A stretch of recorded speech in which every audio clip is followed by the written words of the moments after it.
2월 2일 영상을 통하여 새벽 예배에 참석하신 성도님들을 주님의 이름으로 축복합니다. 다 함께 사도신경으로 우리의 신앙을 고백하겠습니다. 나는 전능하신 아버지 하나님, 천지의 창조주를 믿습니다. 나는 그의 유일하신 아들, 우리 주 예수 그리스도를 믿습니다. 그는 성령으로 잉태되어 동정녀 마리아에게서 나시고 본디오 빌라도에게 고난을 받아 십자가에 못 박혀 죽으시고 장사된 지 사흘 만에 죽은 자 가운데서 다시 살아나셨으며 하늘에 오르시어 전능하신 아버지 하나님 우편에 앉아 계시다가 거기로부터 살아 있는 자와 죽은 자를 심판하러 오십니다. 나는 성령을 믿으며 거룩한 공교회와 성도의 교제와 죄를 용서받는 것과 몸의 부활과 영생을 믿습니다. 아멘. 찬송가 20장 큰 영광 중에 계신 주 찬송하겠습니다.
하나님께서 우리에게 주신 말씀은 사사기 13장 21절부터 25절까지의 말씀입니다. 함께 읽도록 하겠습니다.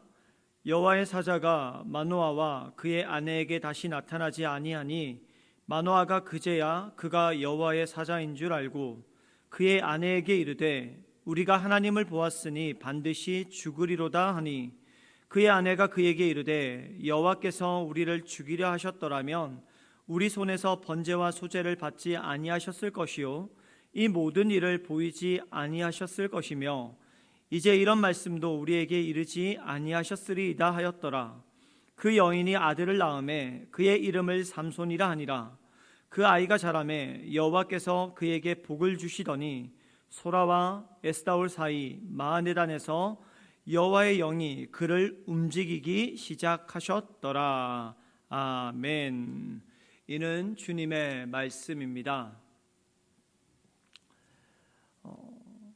특별히 어저께 이제 설날이었죠.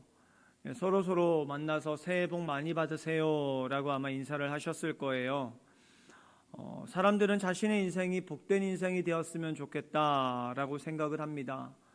그리고 정말 나뿐만이 아니라 내 주변에 있는 나의 친지들이나 아니면 나의 자녀들 모두가 복된 인생이 되었으면 좋겠다라고 하는 바람이 있습니다. 오늘 말씀은 마노아의 가정이 복된 인생으로 변화되는 모습을 알려주고 있습니다. 그리고 무엇이 그들의 인생 가운데 그들을 복된 인생으로 바꾸었는지를 우리가 말씀을 통해서 발견할 수가 있습니다. 원래는 15절부터 말씀을 읽어야 하는데 우리 너무 길어서 뒤에 부분만 읽었으니까 말씀을 다 들으신 후에 앞부분도 같이 읽으시면 참 좋을 것 같아요. 마노아는 아이를 갖지 못하는 자기 부부에게 이스라엘의 구원자를 낳게 해주겠다는 소식을 전해준 사람을 그냥 보낼 수가 없었습니다. 그렇죠. 너무나 기쁜 소식을 들었는데 가정에 아들도 주고 약간 부담스럽지만은 그 아들이 이스라엘을 구원할 구원자가 될 것이다라고 했으니까 그냥 보낼 수 없죠. 마노아는 그 여호와의 사람, 선지자라고 생각했을 것 같아요. 염소 새끼 하나를 잡아서 당신을 대접하겠습니다라고 말을 합니다. 염소를 잡아서 자신들에게 기쁜 소식을 전해준 사람에게 감사를 표하려고 했던 것이죠. 자, 그러나 여호와의 사자, 여호와 하나님의 사람은요, 그것을 먹지 않겠다라고 말하고 그것을 번제로 여호와께 드려라라고 마노아에게 말합니다. 자, 여호와의 사자의 말을 들은 다음에 마노아는 이제 그의 이름을 묻습니다. 사사기 13장 17절 말씀 이렇게 물어요. 마노아가 또 여호와의 사자에게 말하되 당신의 이름이 무엇이니까? 당신의 말씀이 이루어질 때에 우리가 당신을 존귀히 여기리이다 하니.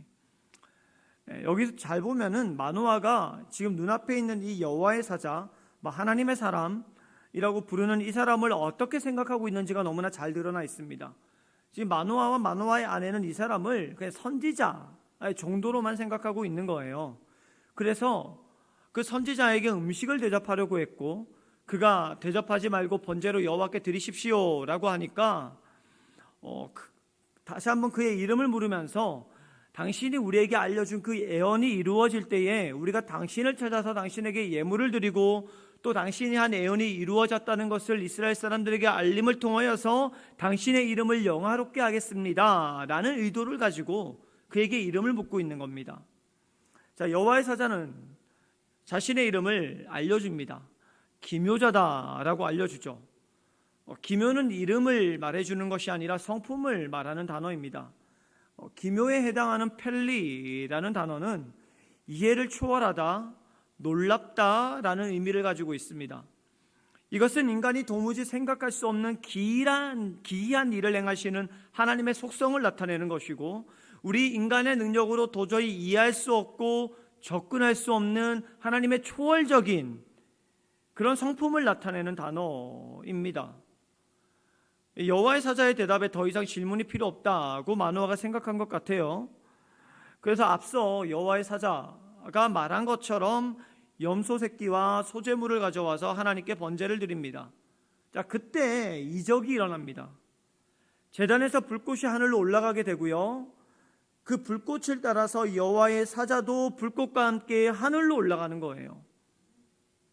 이 불은 제물을 태우면서 하늘로 올라갔는데 하나님께서 제사를 받으셨다라는 것을 의미하는 것과 더불어서 눈앞에 있었던 선지자라고 생각했던 이 인물 여호와의 사자 하나님의 사람이 같이 올라가는 것을 보면서 그냥 선지자가 아니구나, 이 사람은 정말 하나님께서 보내신 하나님의 사자였구나라는 것을 인식하게 되더라는 거예요.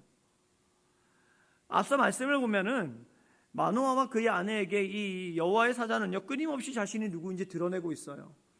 우리가 지난 월요일에 하나님께서 눈치가 참 빠르셨다라고 이야기했죠. 그런데 반대로요, 지금 마노아와 그의 아내는요 눈치가 없어요. 몇 번을 이야기해 주는데 눈치를 채지 못합니다. 처음에 이제 음식을 대접해 바치겠습니다라고 했을 때 그것은 나에게 주지 말고 하나님께 드리십시오라고 신호를 줬어요. 못 알아듣습니다. 눈치를 못 채요. 두 번째, 이름이 무엇입니까? 라고 물었을 때에 내 이름은 기묘다, 기묘자다라고 했습니다. 사람의 이름이 아닌데 하나님의 초월적인 속성을 뜻하는 단어인데도 그것을 들으면서도 저분은 하나님이 보낸 사자야 라고 인식하지 못하고 그냥 한낱 선지자일 뿐일 것이야 라고 생각하더라는 거예요. 자, 본문을 통해서 알게 되는 것은요, 여호와의 사자를 분별하지 못하는 마노아와 그의 아내의 모습을 볼 수 있습니다. 그리고 사실 이것은 마노아와 그의 가정만을 나타내는 것이 아니라 당시 이스라엘 사회 전반적인 분위기가 얼마나 하나님에 대해서 모르고 있는지, 영적으로 무뎌져 있는지에 대해서 알려주는 내용입니다. 그 당시에 패역한 이 세대, 하나님 앞에서 악을 행하고 죄를 행하고 하나님을 떠나 있는 이 세대의 모습은요, 결국 하나님을 아는 지식이 없음으로 나타난 결과였습니다. 우리가 잘 알고 있는 호세아 선지자는 호세아 4장 6절에서 내 백성이 지식이 없음으로 망하는도다 라고 말하고 있습니다. 하나님이 아는 지식이 없기 때문에 망한다 라고 말하고 있는 거예요. 마노아와 그의 가정도 마찬가지였습니다. 하나님에 대해 아는 지식이 없어요. 눈앞에 선지자, 하나님의 사자가 있는데도 눈치를 못 챕니다. 도저히 안 되니까 여호와의 사자가요, 마노아에게 번제를 드리게 함으로써, 그가 같이 그 불꽃과 함께 하늘로 올라감으로써 야, 하나님이야 라고 하면서 알게 만들어버려요. 하나님께서 직접 자신을 드러내셨고요, 마노아와 그의 아내가 하나님을 알도록 했습니다. 하나님을 알고 난 이후에 그들의 인생이 달라지는 거죠. 앞서 말씀드렸던 호세아서의 기록대로 하나님을 알지 못해서 망하는 인생에서 이제 하나님을 알아감을 통하여서, 알을 통하여서 흥하는 인생, 복받는 인생이 되는 것으로 변화되더라는 거예요. 하나님께서는 사람들이 망하는 인생이 아니라 흥하는 인생이 되기를 원합니다. 그래서 사람들이 하나님을 알 수 있도록요, 끊임없이 자신을 드러내십니다. 예수님을 이 땅에 보내심으로 이 땅 백성이 하나님을 알게 하셨죠.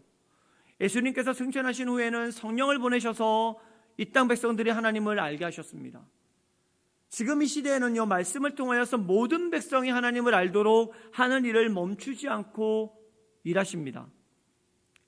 하나님을 알아야 망하지 않기 때문입니다. 하나님께서는 이 땅의 사람들이 하나님을 알지 못해서 망해가는 것을 보고 싶지 않으세요. 그래서 그들이 하나님을 알게 하는 일을 쉬지 않고 끊임없이 행하고 계십니다. 그리고 중요한 것은요, 그 일에 저와 여러분을 사용하십니다. 특별히 우리가 올 한해 한 영혼을 품고 지금 기도하는 가운데 있죠. 여러분, 어떤 마음으로 기도하고 계십니까? 교회가 정했으니까 나도 한 사람 꼭 데려가야지, 그래야지 어느 정도 내 역할을 다하는 거야 라고 생각하고 후결하시는 분 계십니까? 아니면 그동안 데려가야지 생각하고 있었던 사람이 있었는데 이번에 그래, 그 사람 꼭 한번 교회 데려가야겠다 라는 생각을 가지고 한 영혼을 품고 기도하시는 분도 있을 거예요. 여러분, 우리가 정말 그 한 영혼을 마음에 품은 이유, 망하지 않게 하려고 품은 거예요.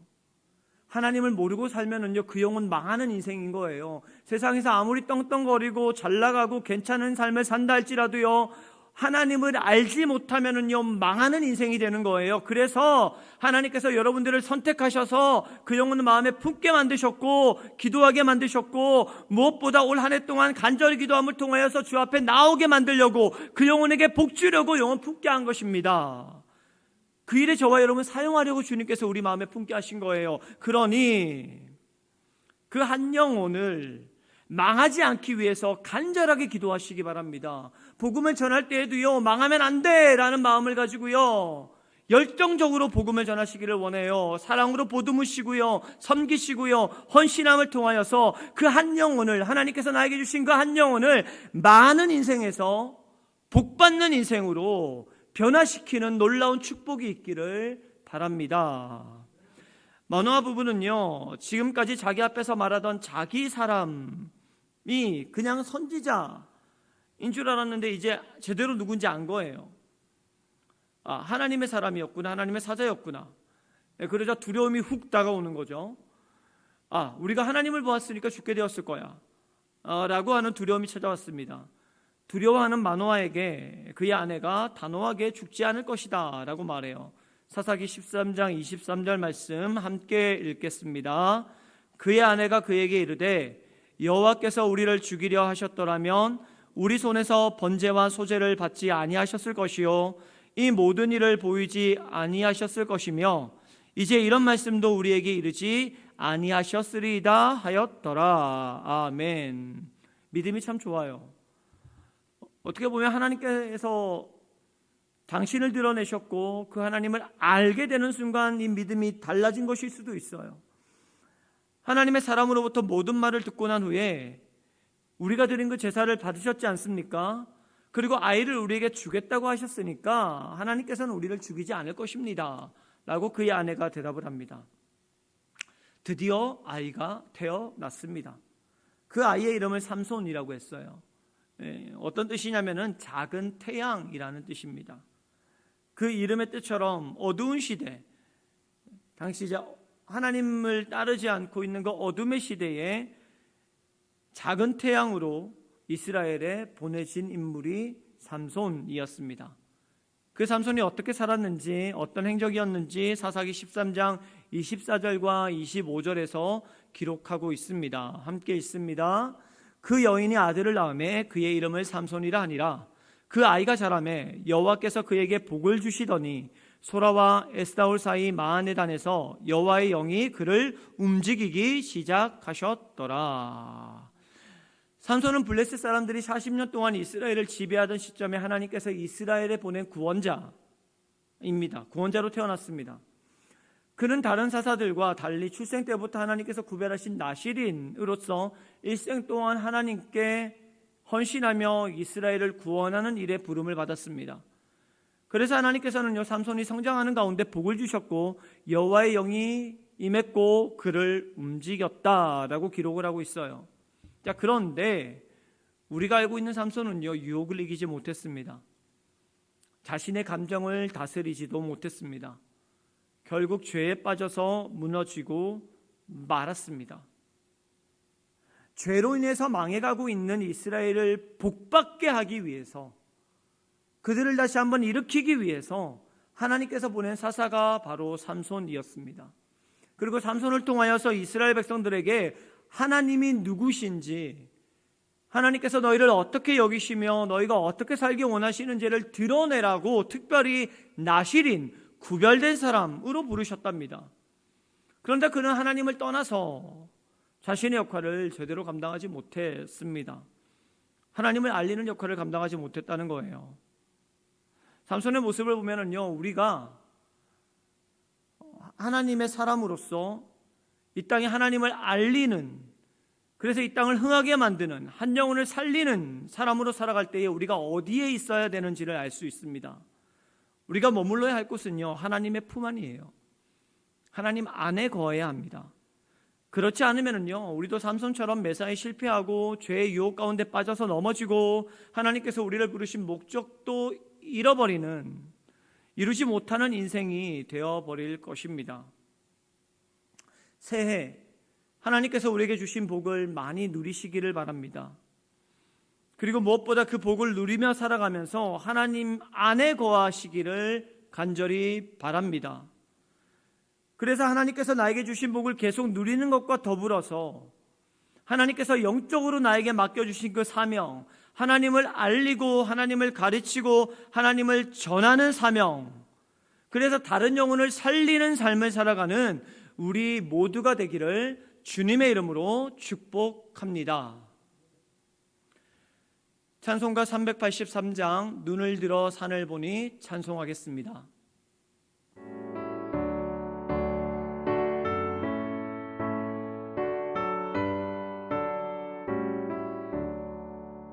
눈을 들어 산을 보니 도움 어디서 오나 천지 지금 주 하나님 나를 도와주시네.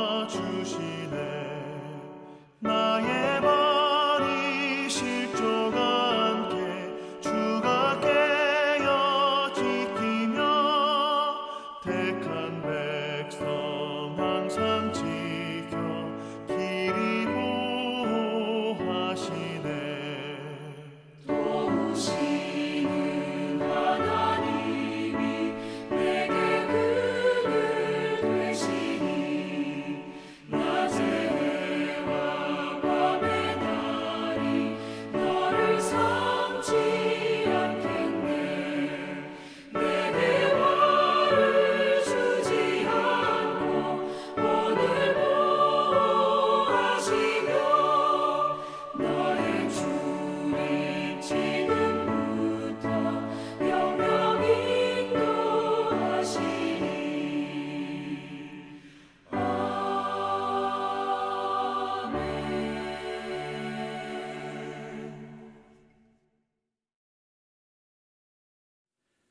주님 가르쳐 주신 기도로 예배를 마치겠습니다.